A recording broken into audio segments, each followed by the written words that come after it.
Pemirsa, semifinal Piala Dunia 2026 menghadirkan satu laga yang selalu syarat gengsi dan sejarah. Argentina akan menghadapi Inggris. Namun lebih dari itu, laga itu akan menjadi penentu peta kekuatan sepak bola dunia.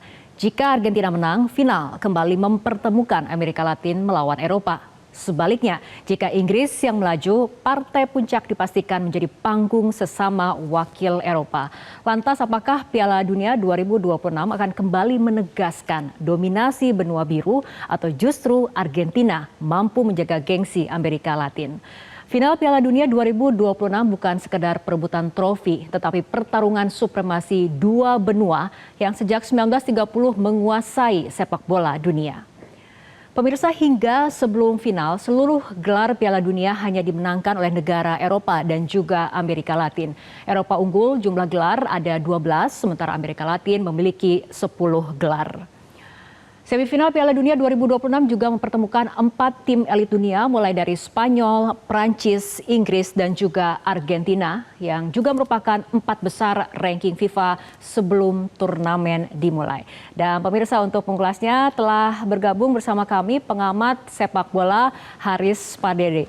Bung Harpa, selamat malam. Halo, selamat malam. Terima kasih telah bergabung bersama kami dalam Prime Time News untuk malam hari ini. Thank you. Bung Harpa, ini mengenai Kamis dini hari ini akan mempertemukan kembali dua tim dengan rivalitas yang klasik, Argentina melawan Inggris di laga semifinal Piala Dunia. Tentunya kedua timnas ini memiliki ambisi yang besar untuk memastikan tempat di final seperti itu ya. Nah, bagaimana Anda memprediksi pola pertandingan yang akan ditampilkan oleh kedua timnas ini? Ya, yang pasti sangat panas dan seru ya. Karena kita tahu banyak aspek-aspek yang meliputi dari pertandingan yang nanti subuh nanti akan dilangsungkan. Jadi mulai dari sebenarnya jauh sebelum tangan Tuhan itu juga ada percikan-percikan politik ya. Tahun 82 itu ada perang Malvinas atau Falkland War saat itu. Kemudian 86 ada tangan Tuhan. Tapi kalau di Inggris mereka nggak mau nyebut tangan Tuhan. Mereka nyebutnya infamous goal. Gitu. Lalu kemudian 98 juga insidennya David Beckham dengan Simeone dan seterusnya. Tentunya Argentina bermain sebagai satu kesatuan yang unit ya. Kalau saya gambarkan ini paling gampang seperti kalau kita dulu nonton 300. Jadi mereka sangat solid, sangat luar biasa karena pemain-pemain ini, Paredes, De Paul, kemudian juga Julian Alvarez, ini adalah sekelompok anak-anak dulu yang ketika mereka umur 10 tahun mengidolakan Messi. Dan kemudian ketika mereka bisa bermain untuk Messi, itu mereka benar-benar bermain untuk Messi dan untuk tim. Jadi kekuatan mereka di situ. Sementara Inggris, saya rasa missing puzzle yang mungkin selama ini mereka tidak punya itu Thomas Tuchel. Dan kehadiran Thomas Tuchel benar-benar memberikan mentalitas yang sangat luar biasa. Ditambah juga mereka punya pilihan pemain yang lebih banyak ya. Ada Kane tentunya sebagai target man, tapi mereka juga punya Bellingham ketika di laga sebelumnya juga dia mencetak brace, dan juga ada pemain-pemain lainnya tentunya. Ada Declan Rice yang menjaga keseimbangan, dan juga ada yang jarang disebut, ini Elliot Anderson yang pemain Nottingham Forest yang baru saja pindah ke situ.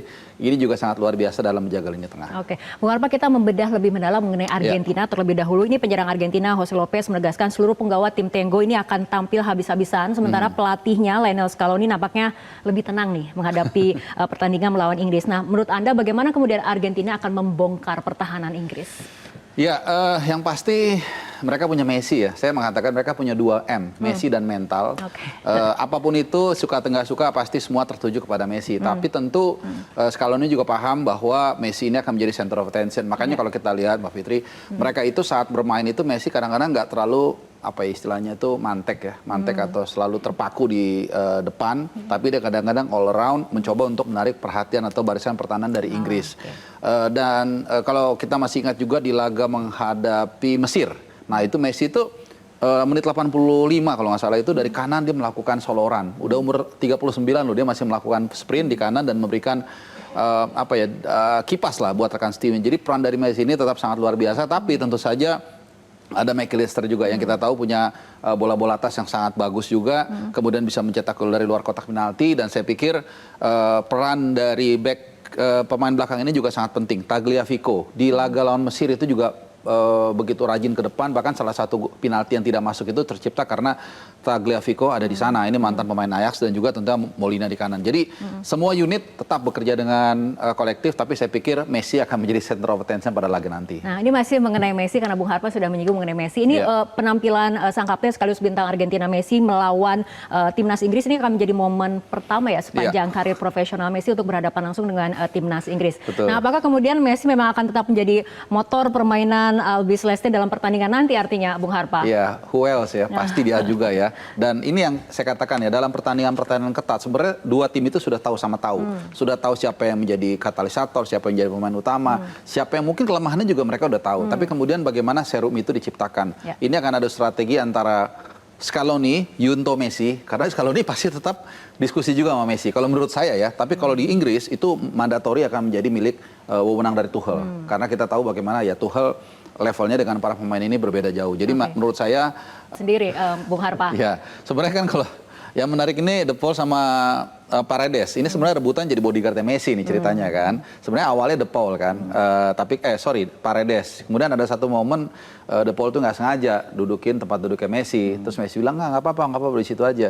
Intinya long short story akhirnya Messi menjadikan dalam tanda kutip De Paul itu jadi bodyguardnya dia. Termasuk ketika Messi pindah ke Miami, langsung di calling dia langsung datang ke Miami. Padahal sebenarnya di usia dia yang masih 28-29, sebenarnya banyak tawaran yang bisa diambil sama De Paul untuk main di liga-liga papan atas Eropa. Jadi seperti itulah soliditas dari tim Argentina, tapi saya percaya tidak ada tim yang tidak punya kelemahan. Oke, kita bergeser ke timnas Inggris, The Three Lions. Ini akan menjadi kesempatan mereka untuk mengakhiri penantian 6 dekade menuju final. Menuju final Piala Dunia, laga terbesar Inggris sejak tahun 1966 artinya. Nah, siapa yang akan menjadi pemain kunci bagi timnas Inggris? Saya melihat Elliot Anderson ya. Mungkin orang akan orang akan mengucapkan Kane, Bellingham, itu pasti ya. Tapi ya itu yang saya katakan tadi, Scaloni dan timnya juga pasti sudah menganalisa, sudah mengakses bahwa dua pemain ini sangat berbahaya. Jagain Kane seperti laga sebelumnya, saya lupa lah apa, saking banyaknya. Bellingham itu yang mencetak gol ya, tapi kemudian ketika Bellingham dijaga, Kane yang merajalela. Gordon juga sangat berbahaya ketika menusuk dari sisi kiri, that's why Barcelona membeli dia. Nah, di kanan kita belum tahu nih, apakah yang diturunkan Saka atau siapa. Kita lanjutkan kembali perbincangan ya, Bung Harpa. Euforia tidak hanya di Amerika Serikat, tidak hanya bagi Argentina ataupun Inggris, tapi juga dirasakan di dalam negeri ya, seperti itu. Ya kasihan kipernya kalau main bola api ya. Oke, kembali Bung Harpa mengenai penampilan dari The Three Lions sendiri, yaitu mengenai gelandang serang Jude Bellingham dan striker Harry Kane dinilai mampu membawa The Three Lions ini sampai ke babak semifinal. Karena kita ketahui bagaimana Inggris telah mencetak 13 gol sepanjang Piala Dunia kali ini dan 12 diantaranya merupakan kontribusi dari Bellingham dan juga Kane. Ya, terutama kalau kita menarik tadi Mbak Fitri mengangkat nama Kane dan Bellingham. Apa yang membedakan dua pemain ini dari the rest of the players adalah mereka merantau atau pernah merantau.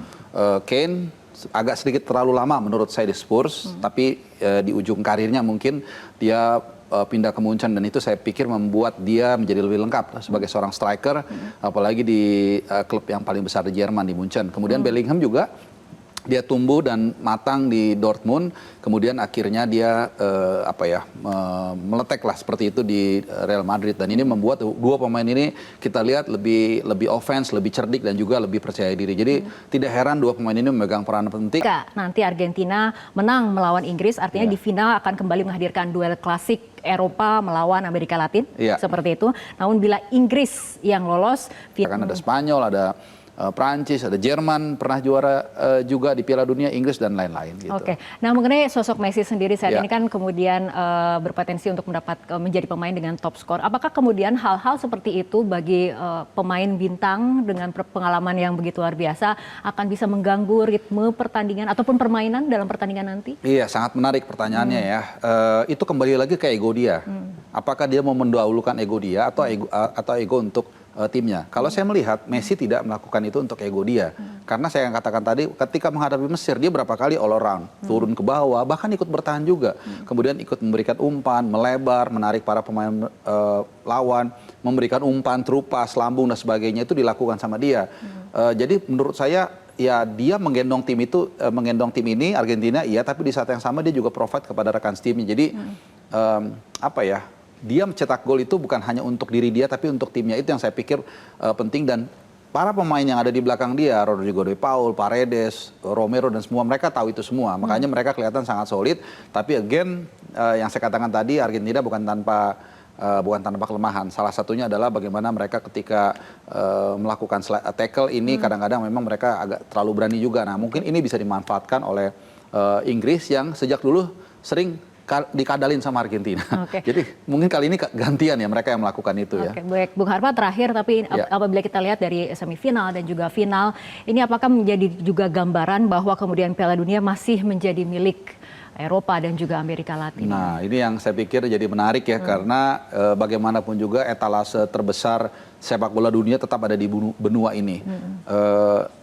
Amerika Latin terutama sebagai penyumbang, mereka punya bakat alam yang sangat amazing, tapi etalasenya ada di Eropa. Kemudian laboratoriumnya juga ada di Eropa.